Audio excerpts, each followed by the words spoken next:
नमस्कार दोस्तों, मेरा नाम है दिव्या। स्वागत है आपका मेरे यूट्यूब चैनल पे। गाइस, आज की इस वीडियो में हम क्वेश्चंस करने वाले हैं राजस्थान की प्राचीन सभ्यताओं के। तो बहुत इंपॉर्टेंट क्वेश्चंस हैं, चलिए देखते हैं क्वेश्चंस को। फर्स्ट क्वेश्चन है हमारा, बागोर और तिलवाड़ा नामक स्थान मुख्यतः निम्न काल से संबंधित थे। ऑप्शंस हैं मध्य पाषाण काल, सेकंड पूरा पाषाण काल, थर्ड पूर्व हड़प्पा काल और फोर्थ है आपका निम्न पूरा पाषाण काल। तो देखिए आंसर हो जाएगा आपका मध्य पाषाण काल। ठीक है, मध्य पाषाण काल आपका आंसर हो जाएगा। तो देखिए बागोर और तिलवाड़ा किससे संबंधित थे? मध्य पाषाण काल से। बात करते हैं हम अपने नेक्स्ट क्वेश्चन की।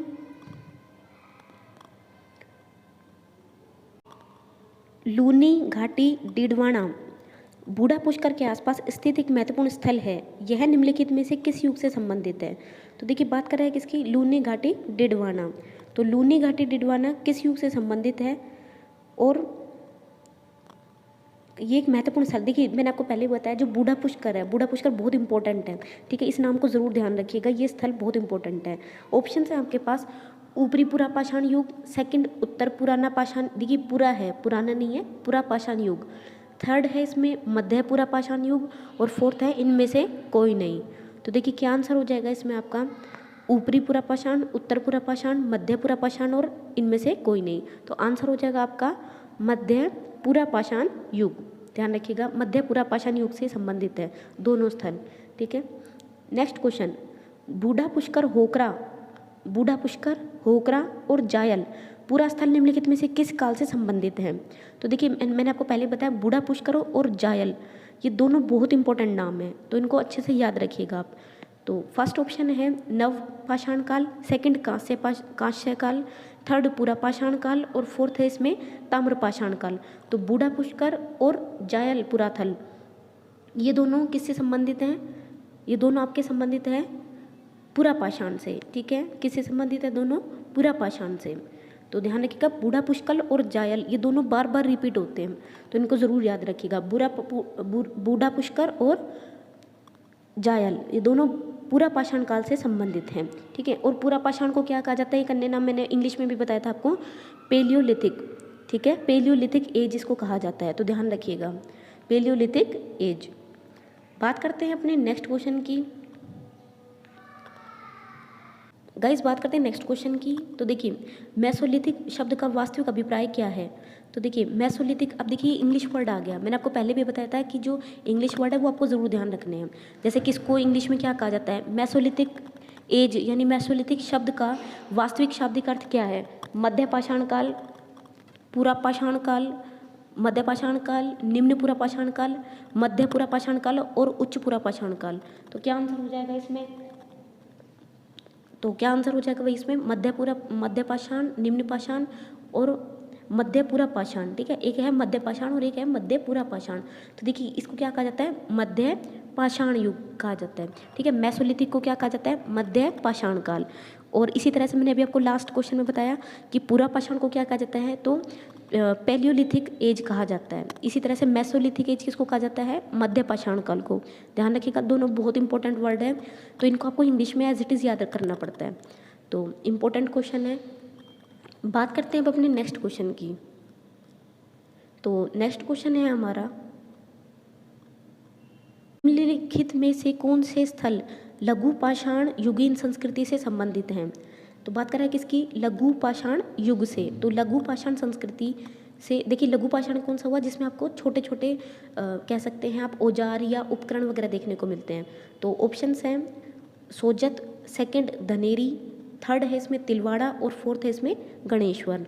तो देखिए यहाँ पर बात करें लघु पाषाण संस्कृति, तो लघु पाषाण संस्कृति मतलब जहाँ पर आपको छोटे छोटे औजार, अब छोटे छोटे औजार मैंने आपको थ्योरी में बताया था, जैसे छोटे छोटे टूल्स कौन से होते हैं? आपका पॉइंट होता है, स्क्रैपर होता है। ठीक है, इस तरह से मतलब छोटे छोटे जो उपकरण होते हैं उस संस्कृति को क्या कहा जाता है? लघु पाषाण युगीन संस्कृति कहा जाता है। तो बात करें ऑप्शंस की, तो सोजत, धनेरी, तिलवाड़ा और आपका गणेश्वर। तो देखिए ऑप्शन है यहाँ पर आपके, देखिए जैसे मैंने बताया था RS में भी थोड़े अलग तरीके क्वेश्चन पूछता है, यानी दो दो ऑप्शन वाले पूछेगा। तो देखिए फर्स्ट ऑप्शन है आपके पास फर्स्ट और सेकंड, फिर फर्स्ट और थर्ड, फिर है आपका थर्ड, वन सेकंड और थर्ड, और लास्ट है इसमें फर्स्ट सेकंड थर्ड और फोर्थ। तो देखिए सबसे पहले बात कर रहे हैं लघु पाषाण संस्कृति की। तो इसमें अगर हम बात करें सबसे पहले सोजत की, तो सोजत सोजत बिल्कुल आपका लघु पाषाण से संबंधित है। बात करते हैं इसके बाद आपकी धनेरी, तो धनेरी भी आपका लघु पाषाण से रिलेटेड है। तिलवाड़ा भी आपका लघु पाषाण से है, लेकिन जो आपका गणेश्वर है ये लघु पाषाण काल से संबंधित नहीं है। तो क्या आंसर हो जाएगा इसमें आपका थर्ड ऑप्शन हो जाएगा, फर्स्ट, सेकंड और थर्ड, यानी सोजत, धनेरी और तिलवाड़ा तीनों किससे रिलेटेड है, आपके लघु पाषाण युगीन से संबंधित हैं। वहीं आपका जो गणेश्वर है, गणेश्वर सभ्यता या आप कहें गणेश्वर संस्कृति, वो आपकी लघु पाषाण से नहीं है, ध्यान रखिएगा। बात करते हैं अब अपने नेक्स्ट क्वेश्चन की। तो नेक्स्ट क्वेश्चन है हमारा, नेक्स्ट क्वेश्चन, निम्नलिखित में से किस एक हड़प्पन स्थल में जुते हुए खेत के साक्ष्य प्राप्त होते हैं। तो देखिए बहुत इंपॉर्टेंट है और बहुत बेसिक क्वेश्चन है, मैंने आपको हर बार थ्योरी में बताया ये। कालीबंगा, रोपड़, सोधी और नौहर, निम्नलिखित में से किस एक हड़प्पन स्थल से जुते हुए खेत मिलते हैं। तो देखिए हमने कौन सी सभ्यता में पढ़ा था इसके बारे में, कालीबंगा सभ्यता में, ठीक है। तो ध्यान रखिएगा, क्योंकि मैंने आपको तब भी बताया था पूरे चित्र के माध्यम से कि यहाँ पर जो है 6 छेद वाली खोपड़ी मिलती है, ठीक है, लकड़ी की नालियाँ मिलती हैं, तो हवन कुंड वगैरह मिलते हैं, ये मैंने आपको कंप्लीट बताया था। तो ये सब किस में मिलते हैं, कालीबंगा सभ्यता में। तो ये बहुत मोस्ट इंपॉर्टेंट अगर मैं कहूँ क्वेश्चन है, ध्यान रखिएगा, बार बार पूछा जाता है एग्जाम में, कई बार पूछा जा चुका है, 22 में, 21 में, 19 में, कई बार पूछा जा चुका है। तो ध्यान रखिएगा इस क्वेश्चन का। नेक्स्ट क्वेश्चन है, सैंधव सभ्यता के किस स्थान से जुते हुए खेत के प्रमाण मिलते हैं। हड़प्पा सभ्यता, मोहनजोदड़ो, राखीगढ़ी और कालीबंगा सभ्यता। तो देखिए बात कर रहा है किसकी, कि कहाँ पर आपको जुते हुए खेत के प्रमाण मिलते हैं। तो अभी हमने इस क्वेश्चन को डिस्कस किया है, कहाँ पर मिलते हैं हमें, कालीबंगा सभ्यता के अंतर्गत। तो मैंने अभी आपको बताया कालीबंगा सभ्यता में आपको कुछ पर्टिकुलर अवशेष मिलते हैं जो कि बहुत इंपॉर्टेंट है। तो देखिए यहाँ पर 4 से 5 सभ्यताएं हैं जो बहुत इंपॉर्टेंट है और इनको आपको ज़रूर ध्यान रखना है। तो इसका आंसर क्या हो जाएगा, कालीबंगा सभ्यता। तो देखिए कालीबंगा सभ्यता है, हड़प्पा सभ्यता है, ठीक है, और कालीबंगा है, आहड़ है, गणेश्वर है, ये इंपॉर्टेंट है, ठीक है, तो ये ध्यान रखिएगा। नेक्स्ट क्वेश्चन, कालीबंगा पूरा स्थल के किस दिशा में जुता हुआ खेत मिलता है, ठीक है। अभी पर्टिकुलर अलग अलग जगह की बात कर रहा है, तो कालीबंगा में कौन सी दिशा में, तो बहुत इंपॉर्टेंट क्वेश्चन है ये।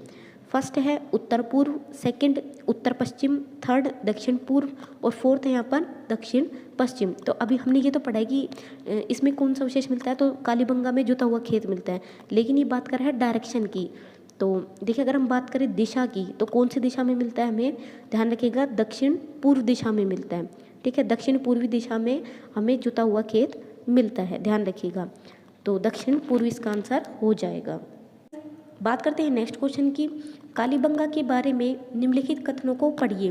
फर्स्ट है इसमें कथन दिए हुए हैं, कालीबंगा में दुर्ग और निचले नगर दोनों के चारों ओर दीवार है। सेकंड है इसमें दोनों दीवारें कच्ची मिट्टी की ईंटों की दीवार है। तो सही उत्तर किन में से चयन करना है, तो पहले 2 कथन पढ़ेंगे आप। फर्स्ट है कालीबंगा में दुर्ग और निचले नगर दोनों के चारों ओर दीवार है।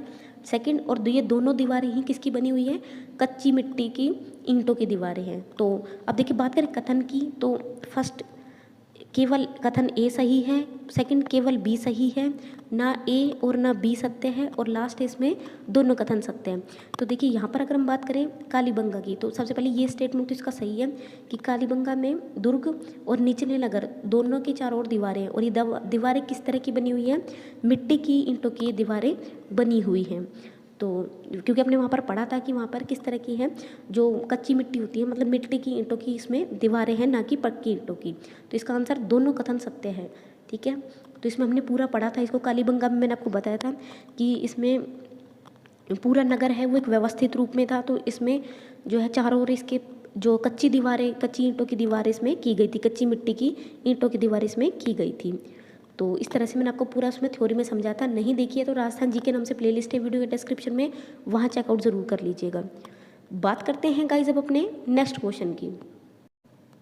तो गाइज बात करते हैं इस एक इम्पोर्टेंट पॉइंट की, कि इसमें मैंने आपको पहले भी बताया था कि ईंटों की जो दीवारें बनी हैं वो किस में तपाकर बनाई गई थी, तो सूर्य की रोशनी में तपाकर बनाई गई थी, ठीक है। सूर्य की तपिश से जो है ईंटें बनाई गई थी, ध्यान रखिएगा। और ये इसकी सबसे अलग इसको एक सभ्यता बनाती है, ठीक है, ध्यान रखिएगा। तो कालीबंगा में जो भी ईंटें जो लगी हुई थी वो सूर्य की रोशनी में तपाकर बनाई गई थी, तैयार की गई थी ईंटें, ठीक है। तो बात करते हैं गाइज अब अपने नेक्स्ट क्वेश्चन की। तो नेक्स्ट क्वेश्चन है हमारा, निम्न में से कौन सा राजस्थान का सैंधव स्थल घग्गर नदी के किनारे स्थित है? बात कर रहे हैं, देखिए घग्गर नदी के किनारे स्थित है। फर्स्ट है ऑप्शन आपका पीलीबंगा, सेकंड कालीबंगा। तो देखिए सबसे पहले बात करें घग्गर नदी की, तो ये तो आपको वैसे ही क्लियर हो गया होगा, घग्गर नदी कहाँ पर है? कालीबंगा। तो कालीबंगा सभ्यता के किनारे ही कौन सी नदी है? आपकी घग्गर नदी है। और इसमें मैंने आपको एक बात और बताई थी, इसको ट्रिक याद करने के मैंने आपको बताई थी कि इसमें दृष्टवती नदी या आप कह सकते हैं जो सरस्वती नदी, दोनों का ही रिलेशन किससे है? आपकी कालीबंगा सभ्यता से। तो ये बार बार क्वेश्चन पूछा जाता है, इसलिए मैंने आपको ये क्लियर कर दिया है। ठीक है, बात करते हैं अब अपनी नेक्स्ट क्वेश्चन की। नेक्स्ट क्वेश्चन है, कालीबंगा से निम्नलिखित में से किस फसल के अवशेष प्राप्त हुए हैं? फर्स्ट है इसमें जौ, सेकंड रागी, थर्ड सोयाबीन और फोर्थ है इसमें चावल। तो देखिए सबसे पहले हम बात करते हैं किसकी, कौन सी फसल के अवशेष मिले हैं। तो देखिए मैंने वहाँ पर बताया था कि किस तरह की फसल बनाई जाती है, तो मिश्रित फसल वहाँ पर उगाई जाती है, जिसमें कि आपकी गेहूँ और जौ हो गई, ठीक है, इसी तरह से सरसों और चना हो गई। इस तरह से जो मिश्रित फसल होती है वो वहाँ पर उगाई जाती है, यानी वहाँ पर दोहरे जुते हुए खेत मिलते हैं। तो इसके अंदर कौन सी हो जाएगी? यहाँ पर रागी हो जाएगी। ठीक है, नेक्स्ट क्वेश्चन, किस पुराविद को प्रथम बार कालीबंगा सभ्यता को प्रकाश में लाने का श्रेय दिया जाता है? ऑप्शंस हैं अमलानंद घोष, बीबी लाल, बालकृष्ण थापड़ और लास्ट है इसमें आर.सी. अग्रवाल। तो देखिए सबसे पहले हम बात करते हैं कालीबंगा सभ्यता को प्रकाश में लाना। तो कालीबंगा सभ्यता को प्रकाश में सबसे पहले कौन लेकर आया था? ट्रिक में मैंने आपको बताया था, अमलानंद घोष लेकर आए थे। ठीक है, तो अमलानंद घोष इसका राइट आंसर है। तो ध्यान रखिएगा, इसमें 2-3 नाम हम पढ़ते हैं, एक जिन्होंने इसका नेतृत्व किया था उत्खनन के कार्य में और एक जिन्होंने इसको प्रकाश में लाया था। तो कालीबंगा सभ्यता को खोज कहे या फिर कहें इसको प्रकाश में लाने का श्रेय किसका जाता है? अमलानंद घोष का। ध्यान रखिएगा, बहुत इंपॉर्टेंट है। बात करते हैं नेक्स्ट क्वेश्चन की, हड़प्पा कालीन कालीबंगा शहर कहाँ स्थित है? तो हड़प्पा कालीन कालीबंगा, तो वही चीज़ आ गई कालीबंगा सभ्यता। तो कालीबंगा शहर कहाँ स्थित है? हरियाणा, पाकिस्तान, राजस्थान और गुजरात। तो देखिए कालीबंगा शहर कहाँ पर है आपको पता है? तो कालीबंगा कौन से ज़िले में लगता है आपका? हनुमानगढ़ ज़िले में, आप सभी को पता है। तो और हनुमानगढ़ ज़िला कहाँ पर है आपका? राजस्थान में। ध्यान रखिएगा, नदी की बात करें तो घग्गर नदी। ठीक है, ध्यान रखिएगा, तीनों चीज़ें चारे मैंने आपको बता दी, तीनों चारों बातें। तो हड़प्पा कालीन कालीबंगा शहर कहाँ पर स्थित है आपका? राजस्थान में स्थित है। ठीक है, बात करते हैं अब अपने नेक्स्ट क्वेश्चन की। तो नेक्स्ट क्वेश्चन हो जाएगा यहाँ पर हमारा, गंगानगर जिले में किस नदी के किनारे स्थित है? ठीक है, कालीबंगा से क्वेश्चन आया, कालीबंगा वर्तमान गंगानगर जिले में किस स्थान पर है? सिंधु, आहड़, घग्गर और चेनाब। तो ये मैंने अभी आपको जस्ट आंसर बता ही दिया है, कहाँ पर है? घग्गर नदी के किनारे। नेक्स्ट क्वेश्चन, कालीबंगा से हड़प्पा पूर्व की सभ्यता से मिलते जुलते हुए अवशेष पाकिस्तान के किस स्थान से प्राप्त होते हैं? तो ऑप्शंस हैं आपके पास, इसमें Sutkagendor, second Lahore, third Kot Diji और फोर्थ है इसमें मोंटगोमरी।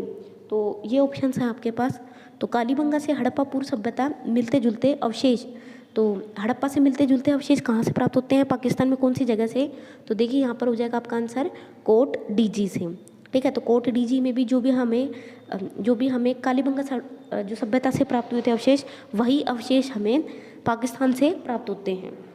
बात करते हैं नेक्स्ट क्वेश्चन की,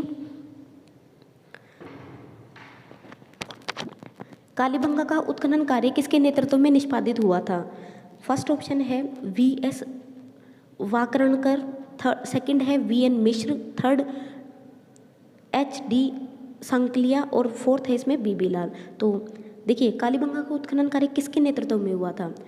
तो बीबी लाल। ठीक है, ध्यान रखिएगा, बीबी लाल के नेतृत्व में। तो मैंने आपको बताया 2 क्वेश्चन है, 2 स्टेटमेंट अलग अलग हैं। एक सबसे पहले इसकी खोज किसने की और एक क्वेश्चन बनता है आपका कि इसमें नेतृत्व में यानी उत्खनन में किसने नेतृत्व किया था? तो बीबी लाल ने। ध्यान रखिएगा, बहुत इंपॉर्टेंट है। तो दोनों नाम जरूर ध्यान रखने हैं आपको। बात करते हैं गाइज अब अपने नेक्स्ट क्वेश्चन की। तो नेक्स्ट क्वेश्चन है, निम्नलिखित में से किस स्थल में उत्खनन में अग्नि वेदिकाएं मिली थी? अब ये अग्नि वेदिकाएं कौन सी है? जब मैंने आपको थ्योरी पढ़ाई थी मैंने आपको बताया था जो भी हवन कुंड हम पढ़ते हैं उसमें, ठीक है, उस तरह की पंक्तियों में हमें 7 अग्नि वेदिकाएं मिली थी। ठीक है, 7 हवन कुंड कह सकते हैं, 7 अग्नि वेदिकाएं आप कह सकते हैं, उस तरह के, मतलब हवन कुंड जैसा ही कुछ रहता है वो। तो 7 अग्नि वेदिकाएं, ऑप्शंस हैं हड़प्पा, मोहनजोदड़ो, लोथल और कालीबंगा। तो क्या हो जाएगी इसमें कालीबंगा। तो कालीबंगा में ही हमें क्या मिली थी 7 अग्नि वेदिकाएं, ध्यान रखिएगा। कालीबंगा से ही हमें क्या मिली थी 7 अग्नि वेदिकाएं। और कौन कौन से अवशेष मिले थे ज़रूर आपको ध्यान रखने हैं। तो बात करते हैं गाइस अब अपने नेक्स्ट क्वेश्चन की। तो नेक्स्ट क्वेश्चन है निम्नलिखित में से कौन सा पुरातात्विक कालीबंगा के उत्खनन से कभी भी संबंधित नहीं रहा है। देखिए बात कर रहा है किसकी कि कौन सा संबंधित नहीं रहा है। ऑप्शंस हैं अमलानंद घोष, बीबी लाल, के.एन. पुरी और लास्ट है इसमें बी.के. थापर। तो देखिए अमलानंद घोष ये तो बिल्कुल आपको पता है कि इन्होंने तो इसकी खोज ही की थी कालीबंगा की। सेकंड तो पुरातात्विक कालीबंगा से तो सही है अमलानंद घोष। सेकंड बीबी लाल ने क्या किया था नेतृत्व किया था उत्खनन का, तो ये भी इससे जुड़े हुए थे। बात करें बी.के. थापर और कब किया था 1951-52 में, ठीक है। और बात करते हैं अगर इसमें हम बी.के. थापर की तो बी.के. थापर भी से जुड़े हुए हैं, ठीक है।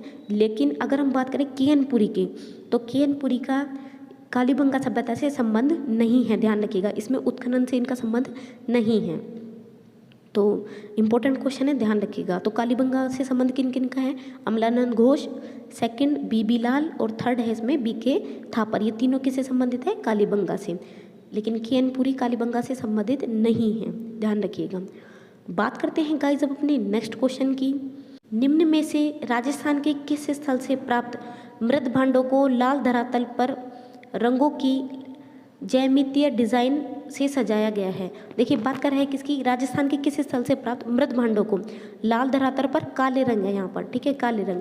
तो लाल धरातल पर काले रंग ये किसकी विशेषता है तो आपको पता होना चाहिए। First Kalibanga, second Kot Diji, third है इसमें आहड़ और फोर्थ है इसमें गिलूंड। तो देखिए बात करते हैं यहाँ पर लाल रंग के धरातल पर काले मृदभांड से, तो काले रंग के डिज़ाइन की बात कर रहा है। तो देखिए मैंने आपको बार बार बताया है कि इस तरह के क्वेश्चन है जो जरूर पूछे जाते हैं। तो देखिए लाल धरातल पर काले रंग की विशेषता किसकी है आप सभी को पता है कालीबंगा सभ्यता की। और अगर ट्रिक के लिए याद रखना चाहते हो तो आप ऐसे भी याद रख सकते हैं कि जिस पर काले रंग से डिज़ाइन किया गया था वो कालीबंगा सभ्यता है। और इसी तरह से सभी सभ्यताओं में जैसे कई जगह आपको नीले रंग के डिज़ाइन आपको देखने को मिलते हैं या कई बार आपको लाल रंग के मृदभांड देखने को मिलते हैं या कई जगह सफ़ेद वाले रंग से इस पर कार्य किया जाता है। तो इस तरह से हर सभ्यता की अपनी अपनी एक विशेषता रही है। तो ध्यान रखिएगा कालीबंगा में आपको काले रंग से जो ज्यामितीय डिज़ाइन है वो देखने को मिलते हैं बर्तनों पर। बात करते हैं नेक्स्ट क्वेश्चन की। निम्न में से राजस्थान के दोहरी रक्षा प्रस्वीर के साक्ष्य राजस्थान के किस सभ्यता से प्राप्त हुए हैं। दोहरी रक्षा प्रस्वीर के साक्ष्य राजस्थान की किस सभ्यता से प्राप्त हुए हैं।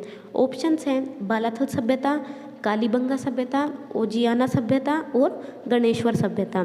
तो देखिए बात कर रहा है दोहरी रक्षा प्रस्वीर की, तो किस किस के कहाँ से प्राप्त हुए हैं बालाथल, कालीबंगा, ओजियाना और नेक्स्ट है इसमें आपका गणेश्वर सभ्यता। तो देखिए कहाँ से प्राप्त हुए हैं सभ्यता से, कालीबंगा सभ्यता से, ध्यान रखिएगा। तो अच्छा क्वेश्चन है, इंपॉर्टेंट क्वेश्चन है। बात करते हैं अपने नेक्स्ट क्वेश्चन की। तो नेक्स्ट क्वेश्चन है यहाँ पर प्राचीन काल में निम्नलिखित में से किस स्थान को ताम्रवती नगरी के नाम से जाना जाता था। निम्नलिखित में से किस स्थान को ताम्रवती नगरी के नाम से जाना जाता था। तो देखिए ऑप्शंस हैं आपके पास कालीबंगा, सेकंड है इसमें आपके पास बैराठ, थर्ड है इसमें आपके पास बागौर और फोर्थ है इसमें गिलूंड। तो देखिए किस स्थान को ताम्रवती नगरी के नाम से भी जाना जाता था। ताम्रवती नगरी की अगर हम बात करें तो मैंने आपको कई बार बताया आहड़ संस्कृति को, आहड़ सभ्यता को ताम्रवती नगर या ताम्रवती नगरी के नाम से जाना जाता था। तो ध्यान रखिएगा आहड़ सभ्यता को। तो इस तरह से जो इम्पोर्टेंट नेम है इनके वो ज़रूर ध्यान रखने हैं। नेक्स्ट क्वेश्चन 7 अग्निकुंड वेदिकाएं, ठीक है, उससे रिलेटेड है। तो 7 अग्निकुंड वेदिकाओं की पंक्ति प्राप्त हुई है बैराठ, आहड़, गणेश्वर और कालीबंगा। तो बैराठ, आहड़, गणेश्वर और कालीबंगा। तो अभी हमने पढ़ा है कालीबंगा से, ठीक है, क्योंकि अभी हमने पढ़ा है कि 7 अग्नि वेदिकाएं कहाँ से प्राप्त हुई कालीबंगा से। नेक्स्ट क्वेश्चन गणेश्वर सभ्यता का विकास किस नदी के किनारे हुआ है। आहड़, गणेश्वर, लूनी और बनास। तो ये आहड़ है, ठीक है, आहड़ लिख दिया होगा। गणेश्वर सभ्यता का विकास किस नदी के किनारे हुआ। आहड़ देखिए आहड़ ये गलत लिख दिया गया है, आहड़ और गणेश्वर ये दोनों तो स्थल हैं, ठीक है, कुछ गलत मिस्टेक हो गई होगी। तो गणेश्वर सभ्यता का विकास कौन सी नदी के किनारे हुआ है ये बताना है आपको। तो देखिए कौन सी नदी के किनारे हुआ है यहाँ पर, लूनी बनास, ये गलत हो गया, ठीक है, इस क्वेश्चन को हटा देते हैं। बाकी देखिए गणेश्वर सभ्यता का जो विकास है वो कौन सी नदी के किनारे हुआ है, ये आपका कांतली नदी के किनारे हुआ है, ठीक है, ध्यान रखिएगा, कांतली नदी के किनारे। और बात करें अगर हम स्थल की तो ध्यान रखिएगा कहाँ से माना जाता है इनका उद्भव, नीम का थाना सीकर से। गणेश्वर सभ्यता के अवशेष कहाँ से मिलते हैं, तो नीम का थाना सीकर से, ध्यान रखिएगा, नीम का थाना सीकर। तो बात करते हैं अब अपने नेक्स्ट क्वेश्चन की, गणेश्वर सभ्यता का विकास, अच्छा ये वापस आ गया इसमें। नेक्स्ट क्वेश्चन की हम बात करते हैं। नेक्स्ट क्वेश्चन है गाइस यहाँ पर, आहड़ सभ्यता के बारे में निम्नलिखित कथनों पर विचार कीजिए। फर्स्ट ऑप्शन है आहड़वासी तंबा गलाना जानते थे। सेकंड, ये लोग चावल से परिचित नहीं थे। थर्ड, धातु का काम आहड़वासियों की अर्थव्यवस्था का एक साधन था। और फोर्थ है यहाँ से काले रंग के मृत भांड मिले हैं जिन पर सामान्यतः सफ़ेद रंग से ज्यामितीय आकृतियाँ बनी हुई हैं। बात करते हैं फर्स्ट ऑप्शन की, तो आहड़वासी तंबा गलाना जानते थे, ये स्टेटमेंट बिल्कुल सही है। बात करें सेकंड स्टेटमेंट की, ये लोग चावल से परिचित नहीं थे, तो ये स्टेटमेंट आपका गलत है, ठीक है, क्योंकि ये लोग तो चावल से यानी फसलों से परिचित थे। थर्ड, धातु का काम आहड़वासियों की अर्थव्यवस्था का एक साधन था, ये ऑप्शन भी आपका राइट है, ठीक है, आहड़वासियों की अर्थव्यवस्था का एक साथ, ठीक है। फोर्थ, यहाँ काले लाल रंग के मृदभांड मिले हैं जो कि सफ़ेद रंग से जैमित है, तो बिल्कुल आहड़ की सभ्यता की विशेषता रही है कि यहाँ पर सफ़ेद रंग के जो मृदभांड होते हैं उन पर देखिए पहले ब्लैक होता है, फिर नीचे इसमें लाल और काले दोनों मिक्स होते हैं, ठीक है, और उसके ऊपर सफ़ेद रंग से इसमें आप कह सकते हैं कि चित्र वगैरह बनाए जाते हैं, ठीक है, तो आकृतियाँ बनाई जाती हैं। तो ये आपका बिल्कुल सही है, सफ़ेद रंग से इसमें आकृतियाँ बनाई जाती हैं। तो इसमें आपका फर्स्ट और थर्ड और फोर्थ आपका सही है, सेकंड इसमें आपका गलत है, तो बी ऑप्शन आपका रोंग है इसमें, ठीक है। बात करते हैं हम नेक्स्ट क्वेश्चन की।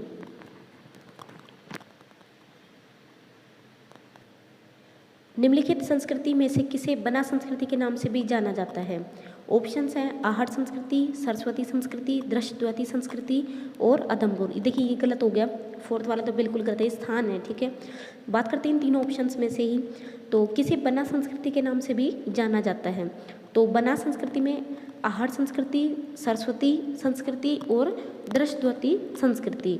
तो देखिए जो बना संस्कृति है उसको हम आहड़ संस्कृति भी कहते हैं, ठीक है, तो ध्यान रखिएगा आहड़ संस्कृति को हम बना संस्कृति भी कहते हैं।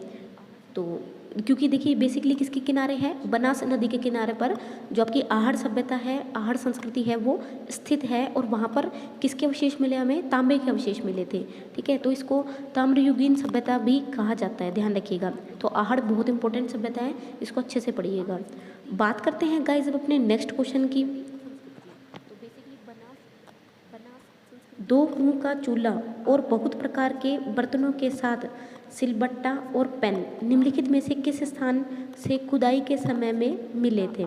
तो दो मुंह का चूल्हा और बहुत से इसमें सिलबट्टा और पेन, तो देखिए ऑप्शंस हैं गणेश्वर, बालाथल, आहड़ और फोर्थ हो जाएगा इसमें आपका कालीबंगा। तो देखिए दो मुंह का चूल्हा, ठीक है, उसके साथ सिलबट्टा और पेन, ये किसकी विशेषताएं हैं, कहाँ पर ये मिले थे, तो ये आपके आहड़ जो है संस्कृति उसके अंतर्गत मिले थे, ठीक है, आहड़ स्थान आप कह सकते हैं उसमें मिले थे। तो ध्यान रखिएगा दो मुंह का चूल्हा, सिलबट्टा और पेन, ये तीन नाम बहुत इंपॉर्टेंट है, जरूर ध्यान रखने हैं। दो मुंह का चूल्हा, सिलबट्टा और पेन, तो ये तीनों कहाँ मिले थे, आहड़ सभ्यता, आहड़ संस्कृति या आप कह सकते हैं आहड़ स्थल पर मिले थे, ठीक है। बात करते हैं गाइस नेक्स्ट, दक्षिण पश्चिमी राजस्थान की प्राचीन सभ्यता का एक महत्वपूर्ण केंद्र नहीं रहा है, ठीक है, दक्षिणी पश्चिमी राजस्थान की प्राचीन सभ्यता का एक महत्वपूर्ण केंद्र था पूछ रहा है। तो ऑप्शंस हैं आहड़, सेकंड है बनास, थर्ड कालीबंगा और फोर्थ है इसमें सिंधु। तो क्या आ जाएगा इसका आंसर, आहड़, ठीक है। तो दक्षिण पश्चिमी राजस्थान की प्राचीन सभ्यता का महत्वपूर्ण केंद्र कौन सा रहा है, आहड़ सभ्यता, या आप कह सकते हैं आहड़ इसका प्रमुख केंद्र के रूप में रहा है। नेक्स्ट क्वेश्चन, आहड़ सभ्यता की सबसे पहले खुदाई किसने की थी, यानी उसमें सबसे पहले उत्खनन का कार्य कहाँ पर किया गया था, किसके द्वारा किया गया था। तो BN मिश्र, सेकंड अक्षय कीर्ति व्यास, थर्ड ललित पांडे, ठीक है, और फोर्थ है इसमें वी.एस. सिंधे। आहड़ सभ्यता की सबसे पहले उत्खनन का कार्य किसने किया था? तो क्या आंसर हो जाएगा इसमें? अक्षय कीर्ति व्यास, ध्यान रखिएगा। तो आहड़ सभ्यता के अंदर उत्खनन का कार्य किसने किया था? अक्षय कीर्ति व्यास ने। बात करते हैं गाइस अपने नेक्स्ट क्वेश्चन की। आहड़ के विषय में निम्नलिखित कथनों में से विचार कीजिए। मिट्टी अथवा कच्ची ईंटों से निर्मित भवन अब उपलब्ध नहीं है, तो ये तो कथन सही है आपका। सेकंड, आहड़वासी दीवारों और नींवों को मजबूत और सौंदर्ययुक्त बनाने के लिए मिट्टी के चिप्स के सम्मिश्रण, ठीक है, मिट्टी के चिप्स का मतलब इसमें मैंने आपको बताया था 2 चीज़ें। एक तो जो मिट्टी के चिप्स होते हैं या मिट्टी के क्वार्ट्स आप कह सकते हैं, क्वार्ट्स के टुकड़े, ठीक है, उनको किसके लिए? डेकोरेशन के लिए यूज़ किया जाता था आहड़ में, आहड़ सभ्यता के अंतर्गत, ठीक है। थर्ड बात करते हैं, आवासीय भवनों की नींव ईंटों की होती थी। और फोर्थ है, आहड़ के उत्खनन में मानव जीवन के बहुत सारे चरणों पर प्रकाश पड़ता है। तो मिट्टी यानी कच्ची ईंटों से निर्मित भवन अब उपलब्ध नहीं है, ये बिल्कुल सही स्टेटमेंट है। बात करें सेकंड की, आहड़वासी दीवारों और नींवों को मजबूत रखने के लिए मिट्टी के चिप्स और इसमें आपके मिट्टी के क्वार्ट्स के टुकड़े यूज़ करते थे, तो ये भी बिल्कुल सही स्टेटमेंट है, ठीक है, डेकोरेशन के लिए यूज़ होती थी ये चीज़ें। थर्ड है इसमें आवासीय भवनों की नींव ईंटों की होती थी, ये आपका आंसर गलत है, ठीक है, ये स्टेटमेंट आपका गलत है। तो आवासीय भवनों की नींव ईंटों की होती थी, ये स्टेटमेंट आपका गलत है। बात करें फोर्थ की, तो आहड़ के उत्खनन से मानव जीवन के बहुत सारे चरणों पर प्रकाश पड़ता है, ये स्टेटमेंट आपका सही है। तो ये 3 स्टेटमेंट बिल्कुल सही है। जो आपका ये थर्ड वाला स्टेटमेंट है, आवासीय भवनों की ईंटें जो नींव है वो ईंटों की होती थी, तो ये गलत है, ठीक है, थर्ड स्टेटमेंट आपका गलत है, ध्यान रखिएगा। तो आहड़ संस्कृति, आहड़ सभ्यता बहुत इंपॉर्टेंट है, इसी तरह से गिलून भी बहुत इंपॉर्टेंट है, इनको बहुत अच्छे तरीके से आपको तैयार करना है, क्योंकि मैक्सिमम क्वेश्चन जो है कालीबंगा से, आहड़ से, गणेश्वर से, ठीक है, इन्हीं से ज़्यादा पूछे जाते हैं।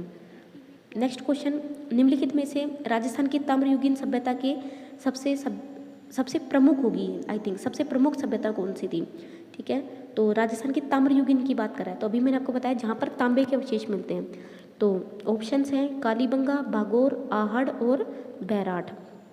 कालीबंगा, बागोर, आहड़ और बैराठ। तो देखिए ताम्रयुगीन यानी तांबे की संस्कृति की अगर बात करें जहाँ पर तांबे के अवशेष मिलते हैं, तो क्या हो जाएगा इसमें आपका आंसर? आहड़ सभ्यता, ठीक है, ध्यान रखिएगा। आहड़ सभ्यता ही ताम्रयुगीन में सबसे प्रमुख सभ्यता मानी जाती है, ठीक है। इसको हम किस नाम से भी जानते हैं? ताम्रवती नगरी के नाम से भी जानते हैं, तो ध्यान रखिएगा। नेक्स्ट क्वेश्चन है यहाँ पर, नेक्स्ट क्वेश्चन, ताम्र नगरी सभ्यता कहलाती है बागोर, आहड़, पीलीबंगा और कालीबंगा। तो अभी हमने इसको पढ़ा है, क्या कहलाती है? आहड़ सभ्यता। आहड़ संस्कृति हमारी क्या कहलाती है? ताम्र नगरी सभ्यता कहलाती है, तो ध्यान रखिएगा, आहड़ सभ्यता बहुत इंपॉर्टेंट है। नेक्स्ट क्वेश्चन, लाल काले मृदभांड वाली संस्कृति का प्रमुख केंद्र क्या था? कालीबंगा, बालाथल, आहड़ और बागोर, ठीक है। तो लाल काले मृदभांड वाली संस्कृति तो का केंद्र कौन सा था? तो कौन सा हो जाएगा? लाल काले मृदभांड वाली संस्कृति आहड़। तो गाइज ये थे आपकी सभ्यताओं से रिलेटेड बहुत इंपॉर्टेंट क्वेश्चंस। तो इसमें मैंने आरएसएमएसबी की जो भी लेटेस्ट क्वेश्चंस हुए हैं लगभग सभी को इंक्लूड इसमें कर दिया है, साथ साथ कुछ पुराने क्वेश्चंस भी थे उनको भी इंक्लूड किया है, तो इससे बाहर आपका कोई क्वेश्चन नहीं जाने वाला है। ध्यान रखिएगा, इस टॉपिक से आपको 1 से 2 क्वेश्चन जरूर देखने को मिलेंगे, तो बहुत इंपॉर्टेंट यूनिट है, इसको अच्छे से तैयार करिए। खास करके इसमें जो मैंने आपको बताया 5 आपकी जो सभ्यताएं हैं उनको जरूर ध्यान से करिएगा, बाकी को आप थोड़ा बहुत देख सकते हैं। तो सभ्यताओं में अगर हम बात करें कालीबंगा, आहड़, आपकी बैराठ, गणेश्वर और आपकी जो है पीलीबंगा, थोड़ा बहुत, बाकी सब थोड़ा बहुत आप देख सकते हैं, 4-5 और एक बागोर सभ्यता, ये 5 तो आपको बहुत टिप्स पे कर लेनी है क्योंकि इनसे ज़रूर से ज़रूर क्वेश्चन बनेगा। तो गाइस आई होप आपको ये वीडियो पसंद आई होगी। इतिहास के इस टॉपिक का हमने आज क्वेश्चंस कर दिए हैं, इसकी नेक्स्ट वीडियो में आप फिर से 50 क्वेश्चंस अपने अटैम्प्ट करिएगा। तो आई होप आपको ये वीडियो पसंद आई होगी। वीडियो पसंद आई तो प्लीज़ लाइक करें, शेयर करें, चैनल को सब्सक्राइब करें। इस तरह की और भी वीडियोज़ हैं जो मैंने चैनल पर बना के डाली हुई है, तो आप उनको ज़रूर चेकआउट करें। राजस्थान जीके और राजस्थान थर्ड ग्रेड नाम से आपकी प्लेलिस्ट वीडियो के डिस्क्रिप्शन में आपको मिल जाएगी। साथ ही साथ आप टेलीग्राम को ज़रूर ज्वाइन करें। तो thank you so much, bye bye.